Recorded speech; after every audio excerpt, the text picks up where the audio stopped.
How do Central American crocodiles reproduce? If you're curious about the reproductive habits of Central American crocodiles, you're about to uncover some fascinating facts. Let's start with the basics. Central American crocodiles, also known as American crocodiles, have a complex and intriguing reproductive process. It all begins with the mating season, which typically occurs in late January and early February.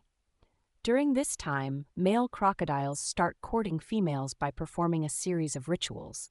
Males will stake out their territory and define their area through vocalizations, head slaps, and tail slapping. These behaviors help them attract females and establish dominance.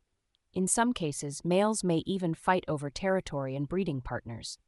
Once a male has secured his territory, he will approach a female and gently rub his head against hers. This head rubbing is a key part of the mating ritual, and the female will either swim away or raise her body to signal her interest in mating. After the introduction and head rubbing, the female will determine if she accepts the male as a mate. If she does, she will raise her body to encourage copulation. The male then mounts the female, and they proceed with mating. Following copulation, the female crocodile will prepare to lay her eggs. She constructs a nest using sand, mud, and decomposing vegetation, usually along the water's edge and above high tide marks. This nest is crucial because the temperature of the nest will determine the sex of the hatchlings. If the nest temperature is below about 30 degrees Celsius, 86 degrees Fahrenheit, most of the hatchlings will be female, while temperatures above 34 degrees Celsius, 93 degrees Fahrenheit, will result in mostly male hatchlings. The female lays between 30 to 60 eggs in the nest, which she may cover with debris or leave uncovered.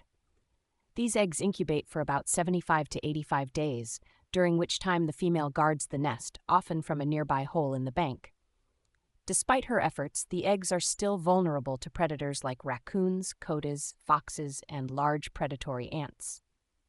When the eggs are ready to hatch, the young crocodiles will call out in soft, grunt-like croaks.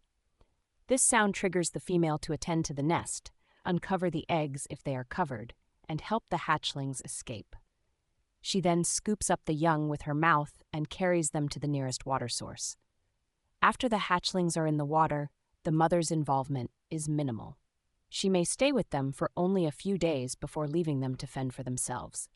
The mortality rate for young crocodiles is quite high, with only about 25% surviving until they are 4 years old. In summary, Central American crocodiles reproduce through a detailed and temperature-sensitive process that involves elaborate mating rituals, careful nest construction, and a brief but critical period of parental care. Understanding these steps gives us a deeper appreciation for the life cycle of these remarkable creatures.